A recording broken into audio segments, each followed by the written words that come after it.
உடனே வர சொன்னா எவ்வளவு நேரம் ஆக்குறாரு?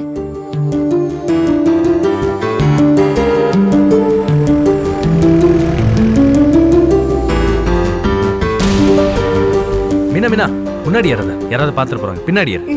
சரி.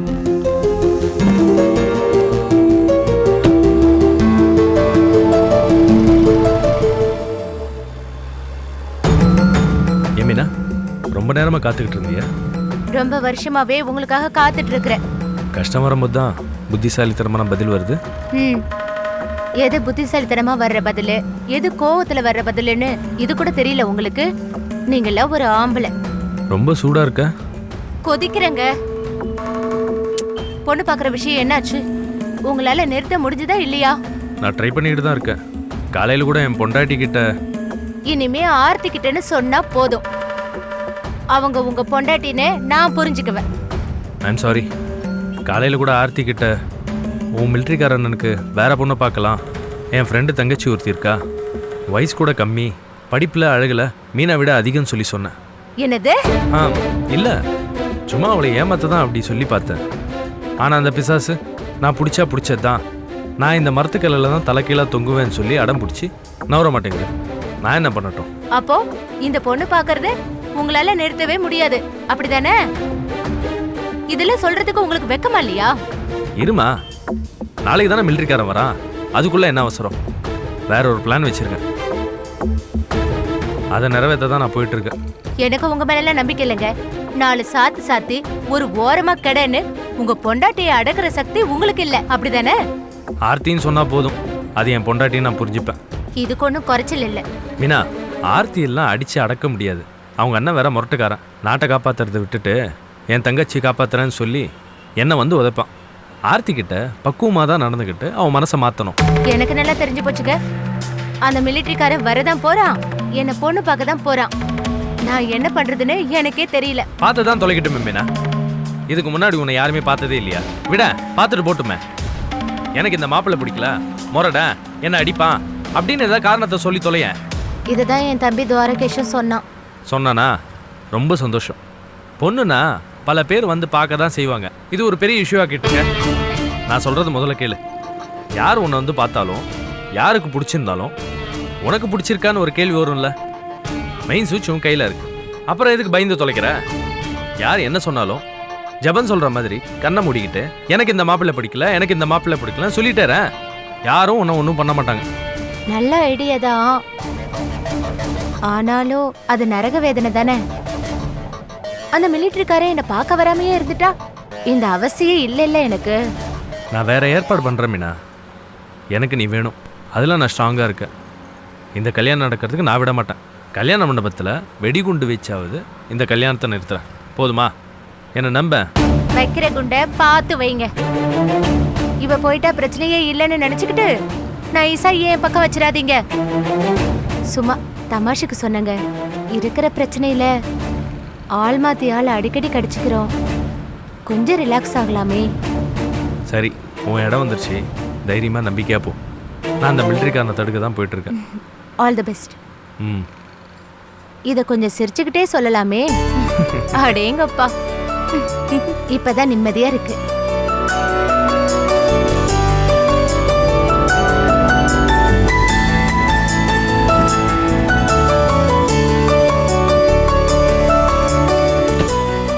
சரி வரேங்க, ஃபோன் பண்ணுங்க. பார்த்து போ.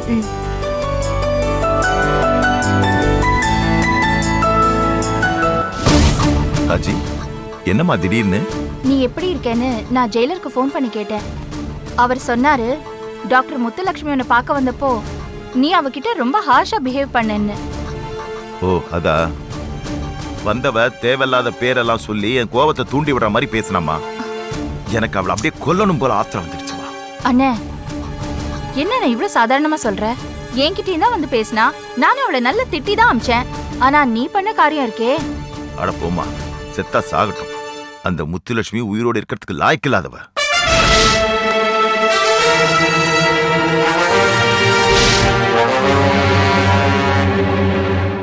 என்ன, ஜெயில இத்தனை வருஷம் இருந்துட்ட, இப்பதான் நீ வெளியில வரப்போற. இந்த நேரத்துல எதுக்காக முரட்டுத்தனம் தலை தூக்குது? என்ன பார்க்க வந்தவ ஆஸ்பத்திரியில ஏதோ கஸ்தூரி பிளாக்னு புதுசா பில்டிங் கட்டி இருக்கிறதா சொன்னான். அப்புறம் வேற பேரெல்லாம் சொன்னான். அந்த பேரை கூட நான் வாயால சொல்ல விரும்பலம்மா. இத்தனை வருஷமா அந்த பேரெல்லாம் நான் மறந்தே போயிருந்தேன். என்னையும் என் வாழ்க்கையும் சீரடிச்சு என்னை ஜெயில தள்ள பேருங்க. அதாம்மா, மறுபடியும் அதை கேட்ட உடனே எனக்கு பயங்கரமா கோவம் வந்துடுச்சு. என்னண்ணே, பகவத்கீதையெல்லாம் படிச்சு கோவத்தை குறைச்சிருந்தியே. 1000 தடவை பகவத்கீதை படிச்சாலும் சில சமயம் பழைய பகையும் கோவமும் தலை தூக்குமா. வேண்டாண்ணே, எப்படியும் உன்னை கோவப்படுத்தி உன்னை தூண்டி விட்டு உன் தண்டனையை அதிகப்படுத்தி உன்னை கடைசி வரைக்கும் ஜெயிலே இருக்க வைக்கணும். அப்பதான் நீ வெளியில வந்து உன் ஹாஸ்பிட்டல்ல கேட்க மாட்டேன்னு முத்துலட்சுமி நல்லாவே பிளான் போட்டிருக்கா. நீ நேரா போய் அவ விரிச்ச வலையில விழுந்துட்டியேன்னு. நீ சொல்றதும் சரிதாம்மா. சரி, அதை விடு. கோவப்பட்டு ஏதாவது என்னையும் மீறி தப்புகளை செஞ்சு தண்டனையை நானே அதிகப்படுத்திக்கிறேன். முதல்ல கோவத்தை கண்ட்ரோல் பண்ணணும். சரிம்மா, ஸ்னேகா எப்படி இருக்கா? அதை என்ன கேக்குற? பிரச்சனைகளோட போராடிக்கிட்டு இருக்கா. உன்கிட்ட நான் ஏற்கனவே சொல்லியிருக்கேன்ல, ராகவனுக்கும் அவரோட மூத்த பிள்ளை ராஜீவுக்கும் ஆகாதுன்னு. இவ அந்த ராஜீவை தூண்டி விட்டு குழந்தைய தூக்கிக்கிட்டு ராகவன் வீட்டுக்கு போக வச்சிட்டா. அதனால உமாவும் அவ அப்பா கஜேந்திரனும் அவ மேல பயங்கரமா கடுப்பாயி இவ 20 லட்சம் ரூபாய் லஞ்சம் வாங்கியிருக்கான்னு அவ மேல அபாண்டமா பழி சுமத்திட்டாங்க. என்னது? ஸ்னேகா லஞ்சம் வாங்கினதா கம்ப்ளைண்டா? பணம் அவ அக்கவுண்ட்ல வந்து கிரெடிட் ஆயிருக்கு. பணம் போட்டவன் சாட்சி சொல்றான். இவ இல்லவே இல்லன்னு வேற சொல்லிக்கிட்டு இருக்கா. அவளோட முதலாளி அவ சொல்றத நம்புற மாதிரியே இல்லன்னு. பெரிய சிக்கலாச்சம்மா இது. இதெல்லாம் முதலே தெரியாதுன்னு இப்பதான் அவ சொல்றா. இன்னைக்கு வேலையை ரிசைன் பண்றேன்னு ரெசிக்னேஷன் லெட்டர் கொடுக்க போயிருக்கா. வந்தாதான் என்ன நிலவரம்னு தெரியும். இத பாருமா, நான் நிறைய தடவை சொல்லியிருக்கேன். அவ அந்த ராகவன் குடும்பத்துக்குள்ள போக போக இப்படித்தாமா பல பிரச்சனைகள் வெடிக்கும். அது புரியுது. உமா இவள பழி வாங்க ஆரம்பிச்சிட்டா. இவளும் பாதுகாப்பு இல்லாத நிலைமைக்கு இப்ப வந்துட்டா. எனக்கு என்ன பண்றது? எப்படி ஸ்னேகாவை இப்ப காப்பாத்துறதுன்னு ஒண்ணுமே புரியலன்னு. என் ஒருத்தியால தனி ஆளா நின்னு என்ன பண்ண முடியும் சொல்லு? கஜேந்திரன் பெரிய கோடீஸ்வரன். அந்த ஆளோட நான் போய் மோத முடியுமா? அவன் லேசுப்பட்டவன் இல்லன்னு. விஷயம் அவ்வளவு விபரீதமா போயிட்டு இருக்கா. நீ வேற என்ன, இவள ஜெயில வச்சிடுவாங்களோன்னு எனக்கு பயமா இருக்கு. ராஜி, உணர்ச்சி வசப்பட்டு முடிவெடுக்கிறதுல உன் பொண்ணு உன்னை தூக்கி நல்லா சாப்பிட்டுருவா. அவகிட்ட யார் பேசுறது? இப்பெல்லாம் என்ன மதிக்கிறதும் இல்ல, என்கிட்ட எதுவும் கேட்கறதும் இல்ல. இஷ்டப்பட்டா பேசுவா, ஏதாவது சொல்லுவா. எங்களுக்குள்ள இருந்த அந்த தாய் மகள் உறவு நசுங்கி செத்து போச்சுன்னு. ஸ்னேகா கொஞ்சம் தைரியமான பொண்ணுமா. தைரியம் தன்னம்பிக்கை எல்லாம் இருக்க வேண்டியது தானே. உணர்ச்சி வசப்பட்டு முடிவெடுக்கிறாளே உன்ன மாதிரியே. அதானே இப்ப பிரச்சனை. இது வேலைக்காகுமா? அருமையா சமைச்சி அரைக்கரண்டி உப்பள்ளி போட்டா சமையல் விளங்குமா? அப்படி உணர்ச்சி வசப்பட்டு முடிவெடுத்ததுனால தானே உன் வாழ்க்கையே வீணா போச்சு. உன் வாழ்க்கையே தலைகீழா போச்சு. இதெல்லாம் உன்னால சரி செய்ய முடியுமா? போன காலங்கள் திரும்ப வருமா? இவளும் அதே ரூட்ல தான் போய்கிட்டு இருக்கா. அதான் வயித்தெரிச்சலா இருக்கு. ஸ்னேகாவை வளர்க்குற வரைக்கும் நானும் வாழ்க்கையில பல போராட்டங்களை சந்திச்சேன்.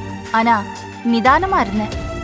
இவ நிதானம்னா கிலோ எவ்வளவு விலைன்னு கேக்குறா. எல்லாத்துக்கும் காரணம் அவ அந்த ராகவன் பக்கமும் துவாரகேஷ் பக்கமும் போறதுதாம்மா. அந்த ஆணி வேற நாம புடிங்கி எரியலனா அது வெறும் ஆணிதான். அவளுக்கு மிஞ்ச போறது வெறும் கண்ணீர் தாம்மா. என்னென்ன பண்றது? என் மனச கல்லாக்கிக்கிட்டு அவளை நான் கட்டியும் போட்டேன். அப்படியும் உன் மக ஓடி போய் திரும்பியும் வந்துட்டா. இப்ப அந்த லஞ்ச மேட்டர்ல மாட்டிக்கிட்டா. இன்னும் வேற என்னென்ன பிரச்சனையில போய் மாட்டிக்க போறான்னு எனக்கு ஒண்ணுமே புரியல. உன்கிட்ட நான் வந்து புலம்புறேன். நீ என்ன பண்ணுவ? பாவம். இல்லம்மா, பரவாயில்ல. உனக்கு நான் ஆறுதல், எனக்கு நீ ஆறுதல். நீ அடிக்கடி வரணும், தகவல் சொல்லணும். ஸ்னேகா வாழ்க்கையில என்ன நடக்குதுன்னு எனக்கு தெரியணும்மா. சரிண்ணே. ஸ்னேகா அங்க என்ன பிரச்சனையில இருக்காளோ எப்ப வேணாலும் அவகிட்ட இருந்து போன் வரும். இப்ப அவ இருக்கிற நிலைமையில நான் உன்னை பார்க்க இங்க வந்தேன்னு தெரிஞ்சது என்ன கிழின்னு கிழிச்சிருவா. சரிண்ணே, நான் கிளம்புறேன். சரிம்மா. அண்ணே, உடம்ப பாத்துக்கோ. நான் அப்புறம் வந்து என்னன்னு சொல்றேன். ஆ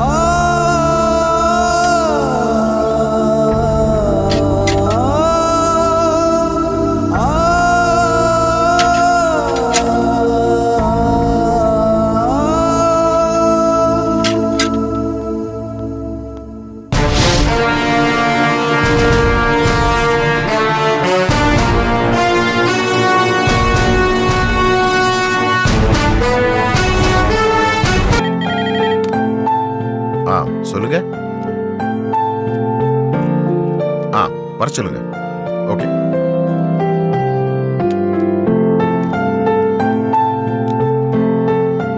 குட் மார்னிங் சார்.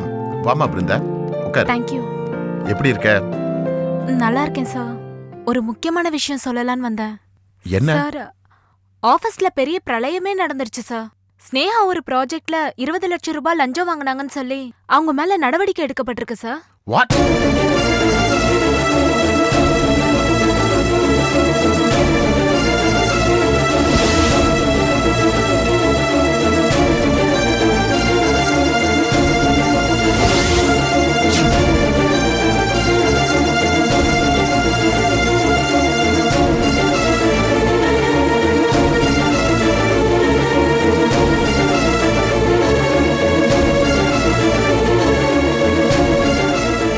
ஸ்னேகாவோட மனநிலை இப்ப எப்படி இருக்கு? ஸ்னேகா இன்னைக்கு காலையில ரெசிக்னேஷன் லெட்டர் கொண்டு வரும்போது எம்டி அதெல்லாம் ரிசைன்லாம் நீ பண்ண முடியாது, அதெல்லாம் ஏத்துக்க முடியாதுன்னு சொல்லிட்டாரு. அவங்க அப்படியே அப்செட்லயே வீட்டுக்கு போயிட்டாங்க. அப்புறம் கம் ஆன் டெல் மீ, தயங்காம சொல்லுமா. இல்ல சார், காலையிலேயே நான் இங்க வரதுக்கு முன்னாடி எம்டி சார் வந்து என்கிட்ட லோக்கல் போலீஸ் ஸ்டேஷனுக்கும் அட்வொகேட்க்கும் லைன் போட்டு தர சொன்னாரு. நான் போட்டு கொடுத்தேன். ஆனா அவங்க என்ன பேசுனாங்கன்னு எனக்கு தெரியாது சார். இது ஸ்னேகாவுக்கு தெரியுமா? யாருக்குமே தெரியாது சார். யாருக்கும் தெரியக்கூடாதுன்னு கிளியரா இன்ஸ்ட்ரக்ஷன்ஸ் கொடுத்திருக்காரு. தெரிஞ்சா என்ன தொலைச்சிடுவேன்னு சொல்லிட்டாரு சார்.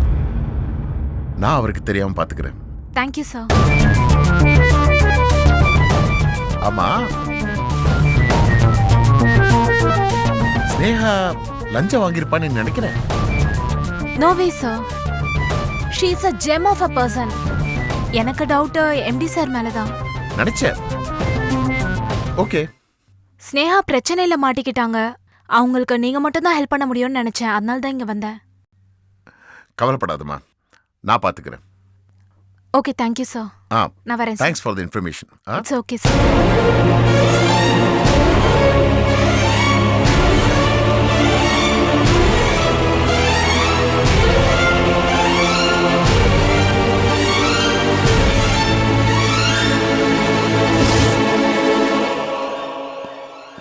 குட் மார்னிங்க்கா. Good மார்னிங்டா.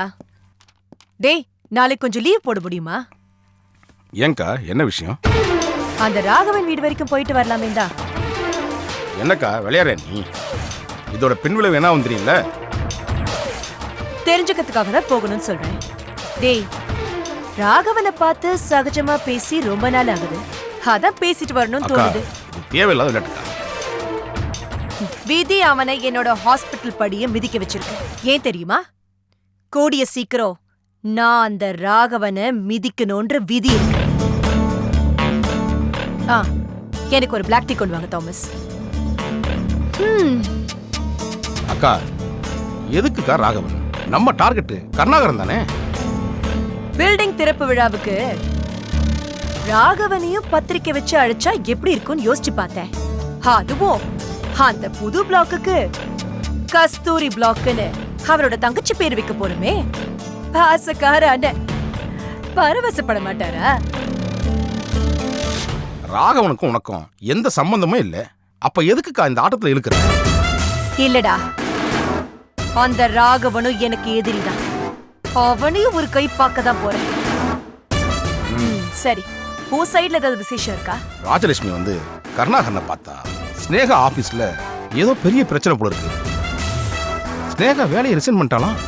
O, is it interesting. அப்புறம் அந்த கஜேந்திரன் ராகவன் குடும்பத்துக்கு எதிரா காய் நகர்த்திட்டு இருக்காரு. ஏதோ லஞ்ச புகார ஸ்னேகா மேல போட்டு அவளை சிக்க வைக்கணுன்றதுக்காக கஜேந்திரன் ட்ரை பண்ணிட்டு இருக்காரு. இது எப்படி உனக்கு தெரிஞ்சது? கஜேந்திரன் ஸ்னேகாவுக்கு துரோகம் பண்ணிட்டான்னு கருணாகரன்ட்ட ராஜலட்சுமி அழுது புலம்பிட்டு இருக்கா. டாக்டர் ஆறுதல் சொல்லிட்டு இருக்காரு. குட். ஸ்னேகா ரொம்ப ஓவரா ஆடினால அவ ஆட்டத்துக்கு இந்த அடி தேவைதான். அப்புறம் இந்த கஜேந்திரனை நம்மளோட நட்பு வட்டாரத்துக்குள்ளே வச்சுக்கலாம். எப்ப வேணாலும் அவர் தேவைப்படுவாரு. டீ இல்லக்கா, வாக்கிங் போயிட்டு வந்தது ஒரு மாதிரி இருக்கு. நான் குளிச்சுட்டு வந்துடுறேன்க்கா. அக்கா, ராகவனை போய் இப்ப பார்க்க வேண்டாம். டேய், இனி அந்த ராகவன் என் கையால தான் அழியணும்னு விதி இருந்தா அத நீ குறுக்க வந்தாலும் தடுக்க முடியாது. போ.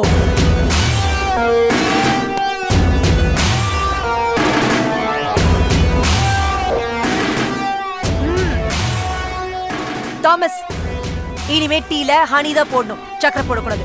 புரிஞ்சுதா? இதான் லாஸ்ட் வார்னிங். உன்னை ஏன் நான் வேலைக்கு வச்சிருக்கேன் தெரியுமா? ஏன்னா நீ பேசுறதே இல்ல. சில சமயம் நீ ஊமையும் கூட எனக்கு தோணும். உலகத்துல எல்லா ஆம்பளைங்களும் உன்ன மாதிரியே இருந்துட்டா இந்த உலகம் சுபிக்ஷமா இருந்துடும்.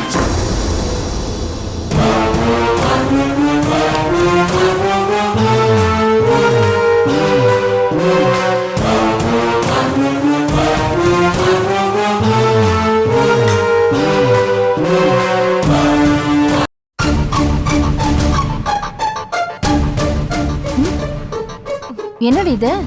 காலையில 10 மணிக்கு போன, 2 மணிக்கெல்லாம் வந்துட்ட. என்ன விஷயம்? 2 மணிக்கு வந்ததுக்கு இவ்ளோ டென்ஷனா? நாளையில இருந்து நான் வேலைக்கே போக போறது இல்ல.